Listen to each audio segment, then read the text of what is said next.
आज हम लोग इंडिफरेंस कर्व को देख लेंगे। इंडिफरेंस कर्व मतलब कि उदासीनता वक्र। उदासीनता वक्र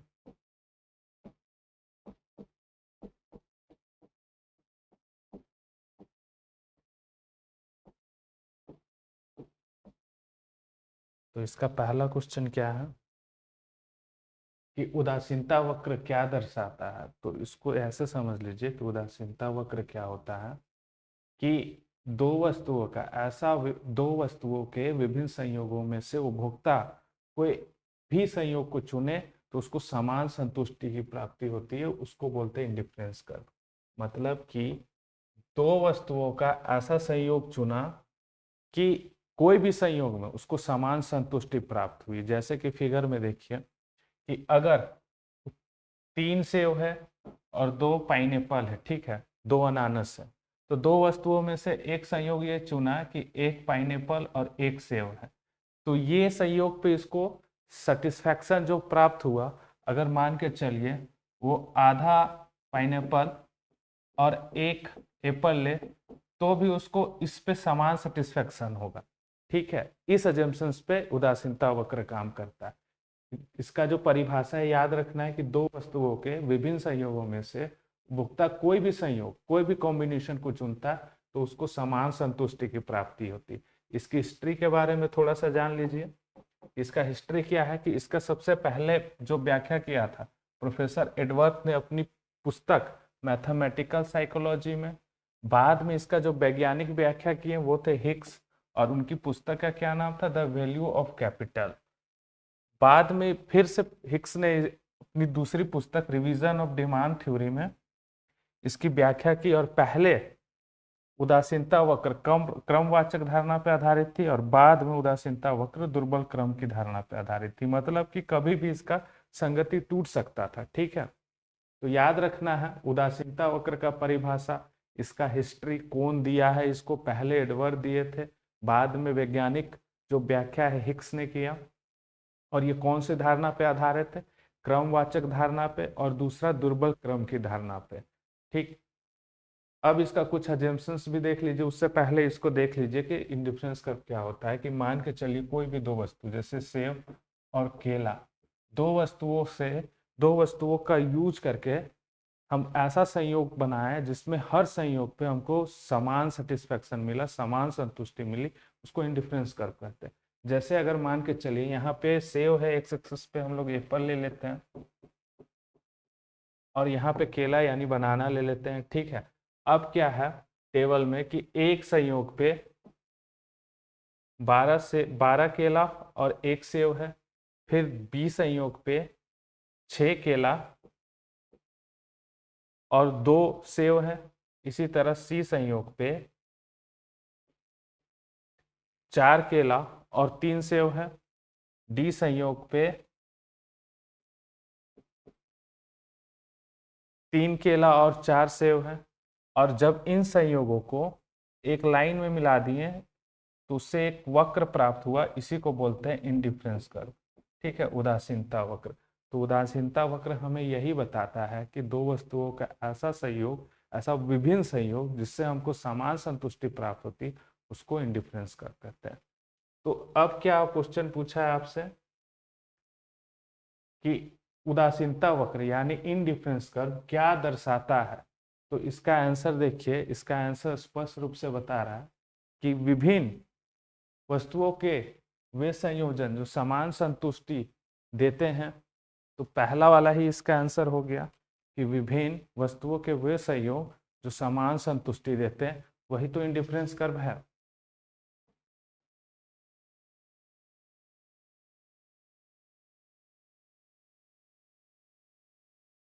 इसका मान्यता देख लीजिए कि उदासीनता वक्र क्या होता है। दो वस्तुएं होती हैं, वस्तुओं का कीमत दिया हुआ रहता है, पूर्ण प्रतियोगिता की स्थिति पाई जाती है, वस्तुएं समरूप होती हैं, ठीक है, एक ही रूप की होती हैं, फिर क्रमवाचक दृष्टिकोण पर आधारित है, उपभोक्ता का व्यवहार संगत पूर्ण होता है। कहने का मतलब समझ लीजिए कि अगर ए संयोग को सी के अपेक्षा ज्यादा वैल्यू दिया और बी संयोग को सी की अपेक्षा ज्यादा वैल्यू दिया, तो कहने का मतलब यह है ए संयोग को सी की अपेक्षा ज्यादा वैल्यू दिया।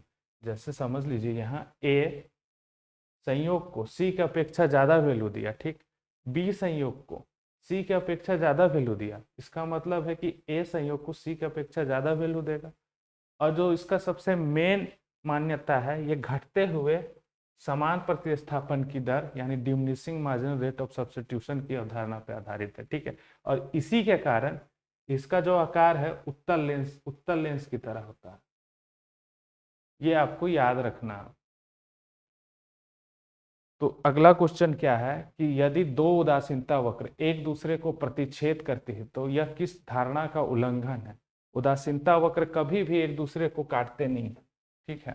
अगर ये उदासीनता वक्र है, इंडिफरेंस कर्व है, तो ये कभी एक दूसरे को नहीं काटेंगे, ये अजम्पशंस को फॉलो नहीं करते हैं, क्योंकि एक इंडिफरेंस कर्व एक संतुष्टि स्तर को दिखाता है। और अगर एक ही मैप में एक से ज्यादा इंडिफरेंस कर्व है तो इसको बोलते हैं इनडिफरेंस मैप, और एक इंडिफरेंस मैप एक सेटिस्फेक्शन को दिखाया और दूसरा ऊंचा इंडिफरेंस कर्व, ऊंचा उदासीनता वक्र ऊंचा सेटिस्फेक्शन को दिखाया। दोनों एक दूसरे को कभी भी काटते नहीं है। और ये कौन सी अवधारणा का उल्लंघन होता है, तो ये संक्रमणशीलता ट्रांजिटिविटी का उल्लंघन होता है, एकदम याद कर लीजिएगा इसको।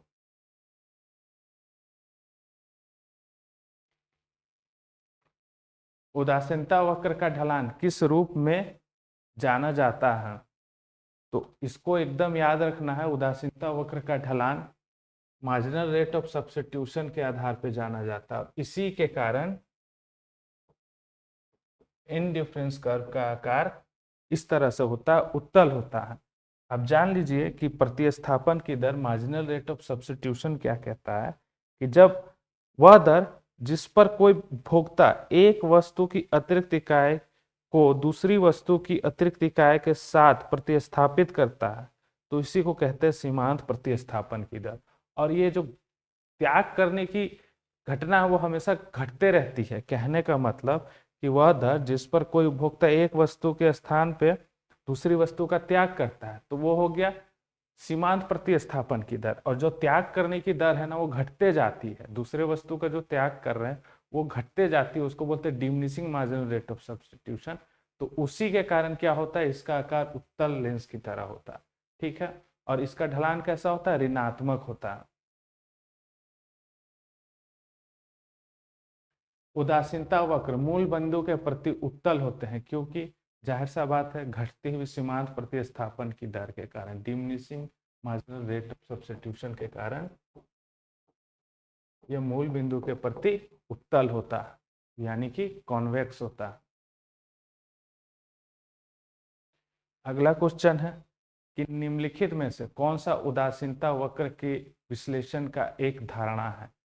तो यहाँ याद रखना है कि उपभोक्ता तर्कहीन है, उपभोक्ता प्राथमिकताएं असंगत है, उपभोक्ता की प्राथमिकताएं संक्रमणशील और पूर्ण है, मतलब the consumers preference are transitive and complete. D option है उपभोक्ता केवल एक वस्तु को ही अधिक पसंद करता है। तो अजम्पशंस हम लोग जो पढ़े, मान्यताएं पढ़े, उसी के आधार पे आपसे पूछ रहा है कि उदासीनता वक्र के विश्लेषण की एक धारणा कौन सी है। तो हम अभी पढ़े जो अजम्पशंस पढ़े, उस अजम्पशंस में हम लोग देखे थे कि ट्रांजिटिविटी वाली चीज की एक संयोग को ज्यादा वैल्यू दिया था सभी संयोगों की अपेक्षा, बी की अपेक्षा ज्यादा दिया, बी सी की अपेक्षा ज्यादा दिया, तो ए सी की अपेक्षा ज्यादा दिया। तो उसी के आधार पे आपसे पूछ रहा है कि ये जो उदासीनता वक्र के विश्लेषण की धारणा है वो कौन सी है। तो यहाँ सी ऑप्शन है, उपभोक्ता की प्राथमिकताएं संक्रमणशील और पूर्ण है।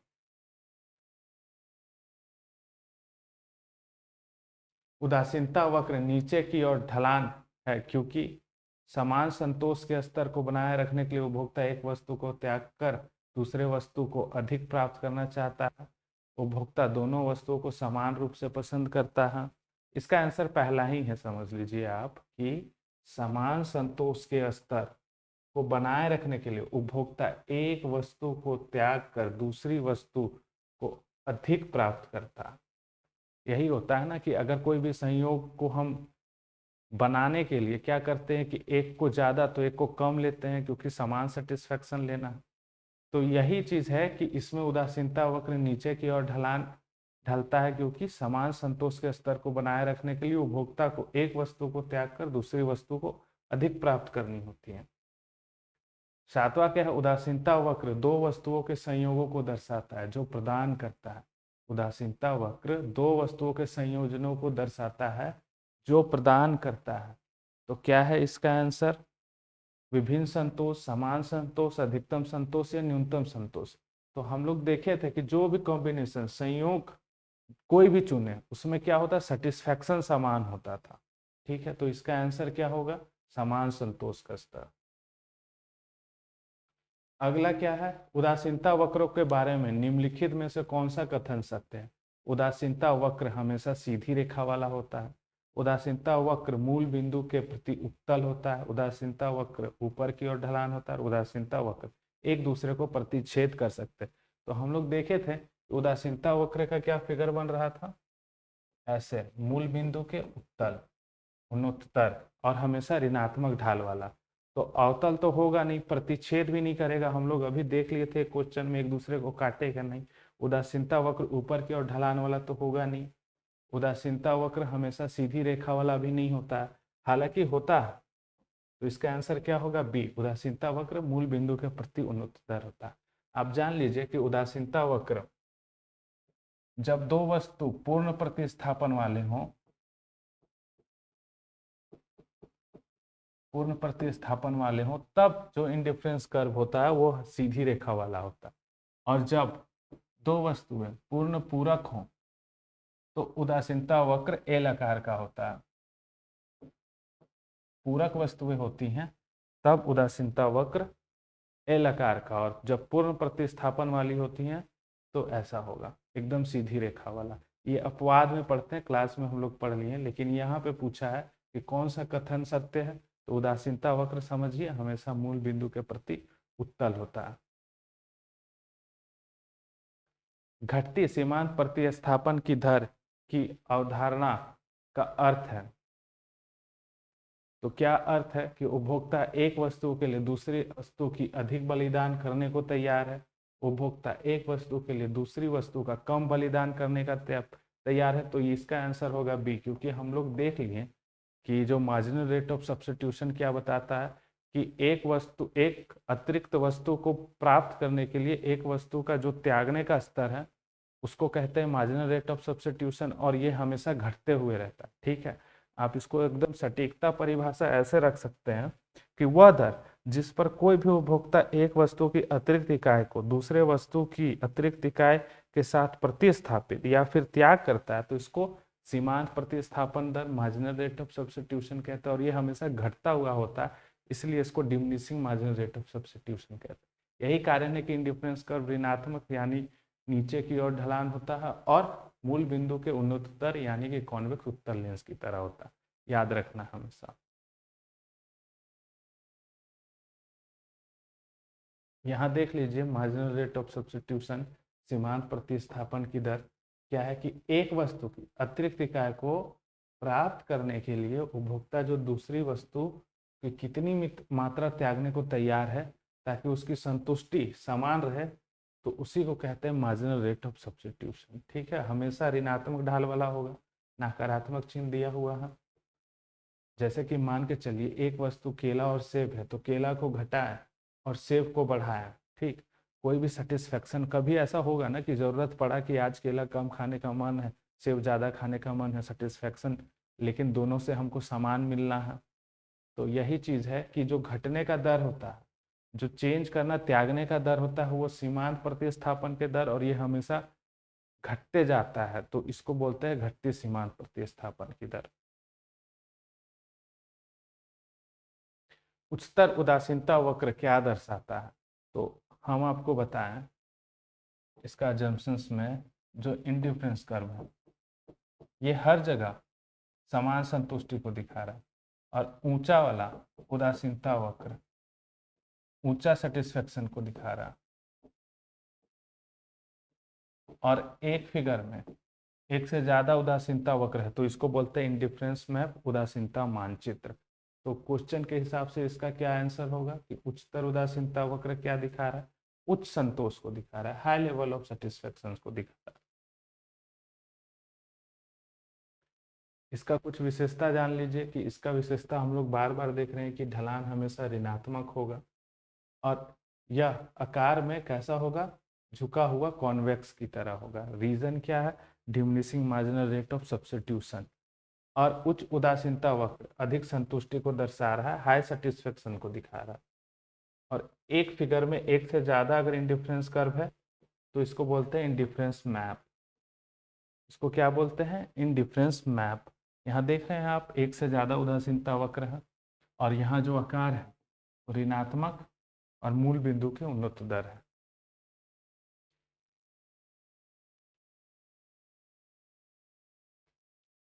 उदासीनता वक्र के बारे में निम्नलिखित में से कौन सा कथन गलत है, कि वे बाएं से दाएं नीचे की ओर गिरता नीचे की ओर ढलते हैं, वे मूल बिंदु के अवतल होते हैं। यहाँ पूछ रहा है कौन सा कथन गलत है, ठीक है, मतलब कि कौन कौन सही है और कौन एक गलत है। तो वे बाएं से दाएं नीचे की ओर ढलते हैं, तो ये तो सही है। उदासीनता वक्र मूल बिंदु के प्रति अवतल होते हैं, तो अवतल तो होता ही नहीं, तो इसका क्या होगा आंसर, बी। तीसरा भी देख लीजिए, उदासीनता वक्र एक दूसरे को प्रतिच्छेद नहीं करते, नहीं काटते, आपको हम देख बता दिए। उच्च उदासीनता वक्र उच्च संतोष स्तर का प्रतिनिधित्व करते हैं। तो ये सब सही है और ये गलत है, और क्वेश्चन के हिसाब से यही आंसर होगा।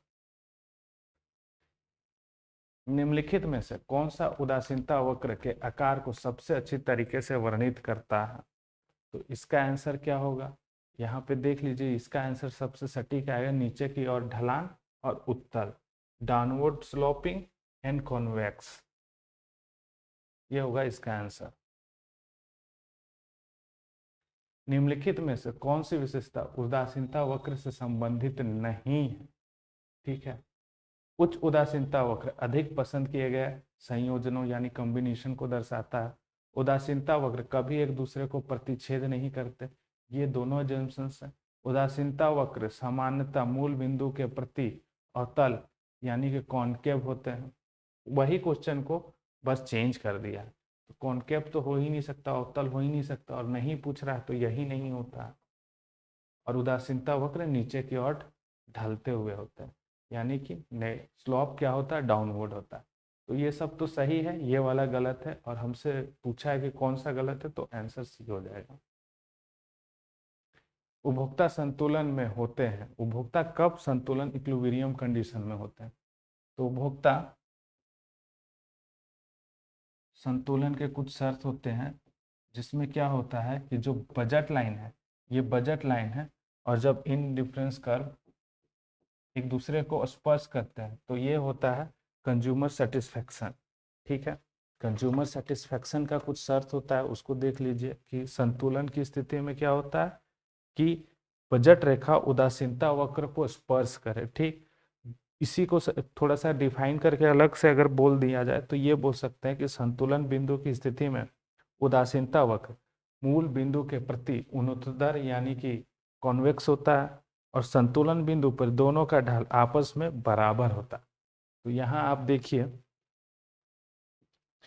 जो संतुलन का शर्त है तीनों फुलफिल कर दिया है, कि जो बजट लाइन है इन डिफरेंस कर्व को स्पर्श भी कर रहा है, मूल बिंदु के प्रति उन्नतदर भी है, और ये दोनों का ढलान समान है, तो इसको बोलते हैं कंज्यूमर इक्विलिब्रियम। और इसी के हिसाब से आंसर क्या होगा आपका, कि बजट रेखा उदासीनता वक्र के समानांतर होता है। कंज्यूमर कहाँ सेटिस्फाई होगा, तो जहां पे इन डिफरेंस कर्व और बजट लाइन स्पर्श करे वहां कंज्यूमर इक्विलिब्रियम वाला कंडीशन होगा। लास्ट क्वेश्चन क्या है, उदासीनता वक्र नहीं हो सकते, तो नीचे की ओर ढलान वाला नहीं हो सकते, मूल के प्रति उत्तल, या फिर तीसरा है ऊपर की ओर ढलान वाले या बजट रेखा को स्पर्श करता हुआ। तो आंसर क्या होगा कि उदासीनता वक्र नहीं हो सकते, कौन सी चीजें नहीं हो सकती, तो यहाँ ऑप्शन के हिसाब से क्या होगा आंसर, सी, ऊपर की ओर ढलान वाला नहीं हो सकता, क्योंकि इंडिफरेंस कर्व का क्या हम लोग पढ़े आकार, डाउनवर्ड स्लोप और कॉनकेव आकार, कॉन्वेक्स आकार का। ठीक है, तो इसको याद रखना है आपको। और ये क्या होता है, जब इक्विलिब्रियम, कंज्यूमर इक्विलिब्रियम वाला कंडीशन होता है तो बजट रेखा को स्पर्श करता है हमारा इंडिफरेंस कर्व, यानी कि उदासीनता वक्र। तो इंडिफरेंस कर्व से संबंधित कुछ बहुत सवाल हम लोग कर लिए हैं। इससे जो अपवाद हैं या फिर कुछ अलग अलग टॉपिक्स हैं, तो वो डिटेल एनालिसिस और डिटेल क्लास में ही किया जा सकता है, इतने कम समय में संभव नहीं है। तो आज के लिए इतना ही रहने देते हैं।